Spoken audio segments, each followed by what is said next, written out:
शकतो आम्ही कायद्याने चालतो, लोकशाही विश्वास ठेवतो. आजही संग्राम भंडाऱ्यावर कारवाई होत नाही, दुर्दैव आहे. आणि वारकरी संप्रदायामध्ये दादागिरी करणारे वारकरी निर्माण झाले, हेच महाराष्ट्राचं दुर्दैव आहे. आम्ही त्याच्यावर बोट ठेवतो. आणि जर असं वाटत असेल पोलिसांना, सरकारला, तर आमचं आव्हान आहे, एक दिवस मोकळीक द्यावी, त्यांनी यावं समोर, आम्ही येतो समोर. कोण कोणाचं काळ करतोय कोण ते बघून टाकू. एक फक्त राजकीय प्रश्न, आता कायदेशीर तुम्हाला मिळालं, काय जे दिसतंय समोर आहे सांगायची गरज नाही, मग रस्त्यावरची लढाई कशी लढणार तुम्ही? लोकशाहीमध्ये न्याय मागायला लागतो ना. काँग्रेस पार्टी अशीच जन्माला आली नाही, विरोधातूनच जन्माला येते. लोकांचा विरोध एवढ्यासाठी आला की देशाच्या मोठ्या पार्टीच्या विरोधामध्ये एवढ्या मोठ्या सरकारांमध्ये युवक उभे राहत आहेत. आम्हाला एवढंच करावं लागेल. सुरुवात आम्ही पेटवायचं काम, वाद पेटवायचं काम करू. तो लावा होईल एवढी आम्हाला अपेक्षा आहे. 2029 लांब नाही. ज्यावेळेला 2029ला बदल होईल त्यावेळेला ज्या ज्या लोकांनी अशा प्रकारचं हे केलेलं आहे त्यांचा सुद्धा हिशोब. एक राजकीय काँग्रेसवाल्यांचं खातं बंद करण्यात आलेलं आहे. बंद केलं त्यांचं. 13 मिलियन झाले होते. 14 लवांड्याचा आवाज बंद केला जातो, तो लोकशाही त्यांचा तरी आवाज कुठे ठेवला जाईल. एक फक्त राजकीय प्रश्न एक आहे. संजय माझी शिरसाट, एवढीच विनंती आहे, तरी तुम्ही सीपींना भेटून एखाद्याने आवाज उठवला, आशावादी आहात का? एखाद्याने आवाज उठवला त्या दीपक रावांना सुद्धा अटक होऊ नये, त्याच्यावर कुठेतरी कारवाई होऊ नये, एवढीच आमची त्याच्यावर अपेक्षा आहे. तुमचे काही आमदार आणि काही नेते शिवसेनेच्या संपर्कात आहेत असा दावा हो राष्ट्रवादी काँग्रेस शरदचंद्र. काल बैठक झाली. तुम्ही काही काळजी करू नका, आम्ही आहे तिथं मजबूत आहोत आणि 2029 ला आम्ही सत्तेवर येऊ. ठीक आहे दादा, दादा या पुढे.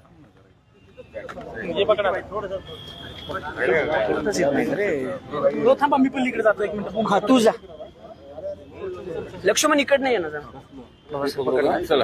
दादा, लवांडे यांना दुपारी ताब्यात घेण्यात आलं होतं. आता सगळ्या कायदेशीर प्रक्रियेनंतर अटक त्यांना दाखवली आहे. काय सगळं प्रकरण आहे? तुम्ही स्वतः 2 तास पोलीस स्टेशनमध्ये बसून पोलिसांसोबत काय चर्चा झाली?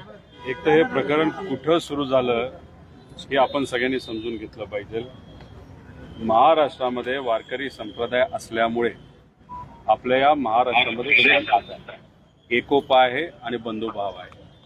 पण या वारकरी संप्रदायामध्ये काही लोक, खास करून मनुवादी विचाराचे लोक संक्रमण करत आहे, अशी दबक्या आवाजात चर्चा होते. आणि मग या चर्चेला कुठंतरी पवार साहेबांनी एक वाट करून दिली. त्यानंतर विकास लवांडेंनी या विषयावर आवाज उठवला आणि त्यांनी काहीतरी 20 का काही लोकांची नावं तिथं प्रसिद्ध केली. त्यातल्या काही लोकांवर वेगळे वेगळे गुन्हे सुद्धा आहेत. मला खरं तर वारकरी संप्रदायाच्या लोकांना विचारायचं आहे, संतांनी आपल्याला कधी सांगितलं की कोणावरती शाई टाका, मारामारी करा, बंदूक बाळगा, पैशाच्या मागे जावा? त्यामुळे हे जे काही लोक आहेत ना, ते प्रामाणिक वारकरी संप्रदायामध्ये असणाऱ्या लोकांवर हे दादागिरी करणारे जे काही नवीन घुसखोर आहेत ते कुठेतरी वर्चस्व आणण्याचा प्रयत्न त्या ठिकाणी करत आहेत. मग काही दिवसांपूर्वी विकास लवांडेंवर तिथं शाई टाकण्यात आली. आम्ही सर्वजण गेलो होतो, कारण का शशिकांत शिंदे साहेब आमचे जे अध्यक्ष आहेत त्यांनी आम्हाला सांगितलं की कुठल्याही कार्यकर्त्यावर अन्याय होत असेल तर त्या कार्यकर्त्याच्या पाठीमागे भक्कमपणे उभा राहायचं. आणि मग तिथं आम्ही गेल्यानंतर आम्ही काय सांगितलं होतं पोलीस अधिकाऱ्यांना की तिथं बंदूक दाखवण्यात आली, पिस्तूल दाखवण्यात आलं. त्यामुळे FIR जर तुम्ही करत असाल, आम्ही जे म्हणत आहोत तो पूर्णपणे जसं आहे पक्षपात न करता आम्ही म्हणतो तसं करा, हे वस्तुस्थिती आहे. पण त्याच्यामध्ये महत्वाचे जे गुन्हे आहेत ते बाजूला त्या ठिकाणी ठेवण्यात आले आणि छोटे मोठे गुन्हे त्यात टाकण्यात आले. आणि मग आता हा गुन्हा एका महिलेने विकास लवांडेंच्या विरोधात त्या ठिकाणी FIR केली. या आहेत कार्यकर्त्या, नाहीतर काही फॉलोअर आपण ज्याला म्हणतो, त्या भंडारिका ज्याच्या कुणी असतील त्यांचं. आणि मग त्यांचा गुन्हा दाखल झाल्यानंतर FIR केल्यानंतर त्याच्यामध्ये जर आपण कलम बघितले ते फार कडक कलम त्याच्यामध्ये टाकण्यात आलेले. आणि मग या अनुषंगाने काल अटकपूर्व जामीनसाठी जेव्हा विकास लवांडेंचे जे वकील आहेत ते तिथं गेले होते, तेव्हा पब्लिक प्रॉसिक्युटर म्हणजे सरकारचा जो वकील आहे त्यांनी एकतर आमच्या वकिलांनी जे काही छोटे मोठे गुन्हे खरे खोटे याबद्दलची सगळी माहिती ही तिथं असणाऱ्या कोर्टामध्ये जजच्या समोर तिथं दिली होती. आता राहिला प्रश्न तिथला पब्लिक प्रॉसिक्युटर, त्यांनी खोटं काहीतरी सांगितलं की त्यांच्यावर हा गुन्हा आहे आणि तो इथं नमूद नाही केला, अक्षरशः खोटं बोलला होता. आणि मग त्यानंतर मग कोर्टाने आजची तारीख दिली. आजची तारीख दिल्यानंतर विकास लवांडे हे स्वतः वकिलांबरोबर तिथं कोर्टामध्ये गेले असता तिथं पोलिसांनी अटकपूर्व जामीनची चर्चा होण्यापूर्वीच त्यांना ताब्यात घेतलं. त्यांना नोटीस दिली गेली नव्हती, त्यांना कुठेही काही सांगण्यात आलं नव्हतं. आणि मग तिथून त्यांना इथं आणलं आणि इथं सुद्धा स्टेटमेंट घेतलं आणि मग स्टेटमेंट घेतलं, सगळं झाल्यानंतर मग त्यांना नोटीस दिली. म्हणजे हे जे काही प्रोसिजर असती त्या प्रोसिजर विरोधात आहे. त्याच्याच बरोबर जेव्हा कोर्टामध्ये चर्चा सुरू झाली तेव्हा पब्लिक प्रॉसिक्युटर गव्हर्नमेंटचा वकील तिथं आला नाही. 5 वेळा जजनी तिथं नाव घेतलं आणि मग जेव्हा बाहेर ही सगळी चर्चा चालू होती, पब्लिक प्रॉसिक्युटर नाही तर सरकारी जो वकील आहे त्यांनी पोलिसांना फोन केलं, मी काय गेलो नाही कोर्टामध्ये, आता उद्याची तारीख पडली, तुम्ही आता त्याला उचला, विकास लवाणेला उचला, आणि मग त्यांना या ठिकाणी आणलं. त्यामुळे टोटली प्रोसेस लॅप्स याच्यामध्ये तिथं झालेला आहे आणि याचा विरोध त्या ठिकाणी आम्ही सर्वजण करतो. जसं शिंदे साहेबांनी सांगितलं त्या पद्धतीने पुढे जाऊन आम्ही सर्वजण लढणार आहोत. पण हे जे काय चाललंय हे चुकीचं आहे. मग इथं वकील अशोक भाऊ जे आहेत आमच्या बरोबर, त्यांनी काय विनंती केली?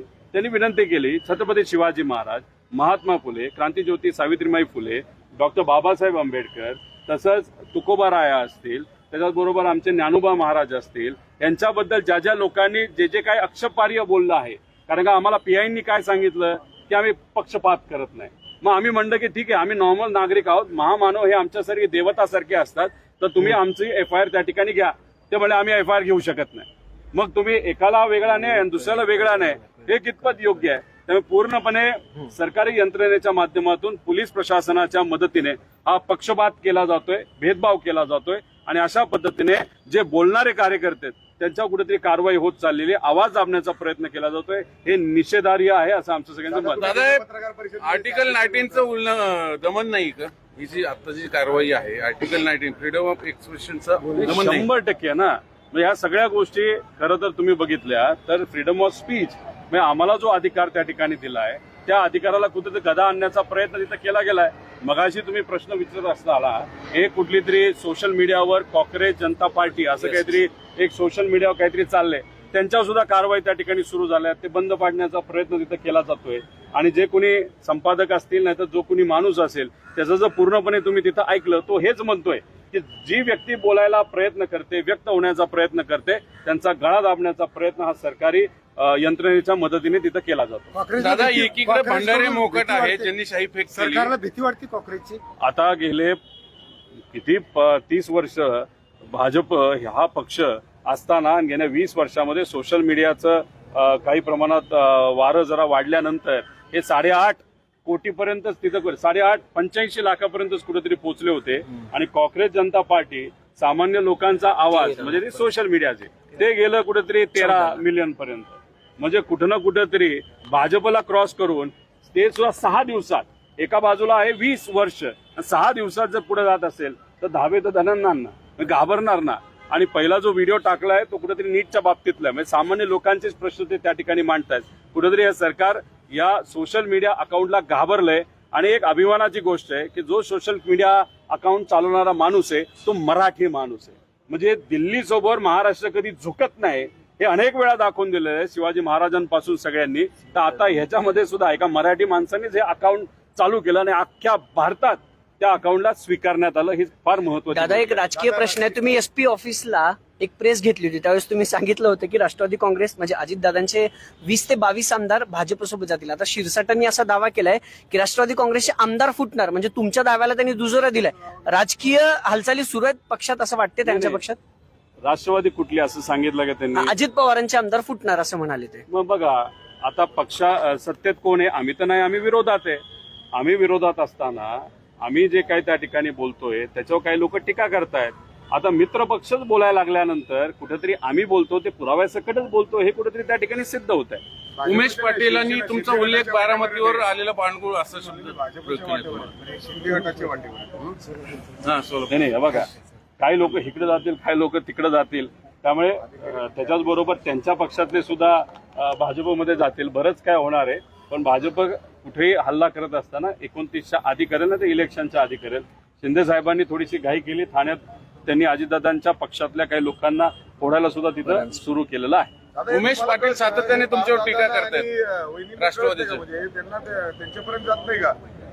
तो त्यांचा विषय, ते पक्षाचे प्रमुख आहेत, नेते आहेत, आणि मग त्यांनी त्या पक्षाच्या बाबतीत जो कुठला निर्णय घ्यायचा तो त्यांनी त्या ठिकाणी घ्यावा. शिंदे साहेब या. एक विषय असा आहे की मगाशी मी माहिती घेतली की पुन्हा हे खरं म्हटलं तर शिक्षणाचं माहेरघर आहे आणि वारकरी विचाराचं माहेरघर आहे, तिथं संस्कृती आहे. त्यात पुण्याचा आज क्राईम रेट जो आहे तो प्रचंड वाढलेला आहे. कोयता गँग असेल किंवा दहशत असेल, गुन्हेगारी, अशा वेगवेगळ्या प्रकारच्या झालेल्या घटना बघता नसरापूरची घटना ताजी आहे.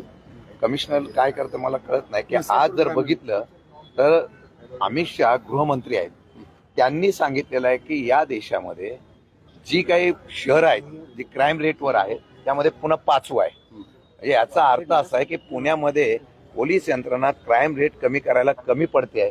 अशा प्रकारचा त्या ठिकाणी आम्ही बोलत नाही, गृहमंत्री, केंद्रीय गृहमंत्र्यांनी दिलेल्या असलेल्या आकडेवारीतून आम्ही सांगतो. गेल्या 1 वर्षामध्ये ज्या पद्धतीने पुण्यामध्ये या ठिकाणी क्राईम रेट वाढलेला आहे, याचा अर्थ पोलिसांची भीती किंवा पोलिसांची दहशत राहिलेली नाहीये. ही सत्य परिस्थिती आपल्याला सांगायची. ठीक आहे दादा या. कर्जमाफीचा प्रश्न आहे दादा. आता मुख्यमंत्र्यांनी सगळ्यांच्या बैठका, बँकांच्या सगळ्या वरिष्ठ अधिकाऱ्यांची बैठका घेत आहेत. 30 तारखेला कर्जमाफी लागू करण्यासाठी त्यांनी सांगितलेलं आहे आणि त्या दृष्टीने पावलं टाकली जातात. मात्र काही त्याच्यामध्ये वेगवेगळे लॉब्स असणार आहेत, लॅब्स असणार आहेत, काही नियम सुद्धा आहेत. नाही, विषय एवढाच आहे की जी काय चर्चा चालू आहे ती अंतर्गत चालू आहे. खरंच तुम्ही कशा पद्धतीने कर्जमाफी देणार आहात, किती रुपयेपर्यंतची कर्जमाफी देणार आहात, त्याच्याचबरोबर इतर ज्या काही अटीतटी आहेत याच्याबद्दल अजूनपर्यंत कोणाशी त्यांनी चर्चा केलेली नाही. त्यामुळे जेव्हा हे अटीतटी टाकतात त्याच्यापूर्वी सुद्धा आपण बघितलं तत्वतः अशा अटी टाकतात की त्या पूर्णच होऊ शकत नाही. त्यामुळे एकदा अनाऊन्स तर होऊ द्या, अटीतटी तरी समजून घेऊ द्या, मग याच्यावर खरं तर डिटेलमध्ये जाऊन आपल्याला बोलता येईल. तुमच्या राष्ट्रवादीतून नाराज आहेत का? परवाच्या बैठकीलाही नव्हते. एक महत्वाचा विषय मगाशी बोलण्याचा राहिला की हे जे आमचे वकील अशोक भाऊ आहेत त्यांनी का FIR करण्यासाठी सांगितलं होतं, तर छत्रपती शिवाजी महाराजांबद्दल आणि इतरही महामानवांबद्दल जो अपमान झाला होता, तर यांचा आणि सगळ्यांचा प्रश्न आहे की त्या बाबतीत तुम्ही कुठं FIR करून देत नाही आणि बाकीच्या बाबतीत तुम्ही FIR करता. त्याच्याच बरोबर आमचं मत आहे की हे जे भंडारी आणि अशी काही लोक आहेत, नाही तर काही राजकीय नेते सुद्धा आहेत, जेव्हा महामानवांबद्दल बोललं जातं, संतांबद्दल बोललं जातं, तेव्हा मात्र हे बिळातून बाहेर निघत नाहीत. आणि मग जेव्हा कुठं ते राजकीय पोळी भाजण्याचा विषय येतो तेव्हा मात्र बिळातून बाहेर येऊन मोठ्या मोठ्या गप्पा त्या ठिकाणी मारतात. त्यामुळे ह्यांचा जो विचार आहे, यांचं जे काय वारकरी संप्रदायावर असणारा आस्था नाही तर प्रेम आहे, हे कुठेतरी भेगड आहे असं आपल्याला म्हणावं लागेल. उमेश पाटलांची काही जीभ घसरली का टीका करताना? उमेश पाटलांची जीभ घसरली टीका करताना?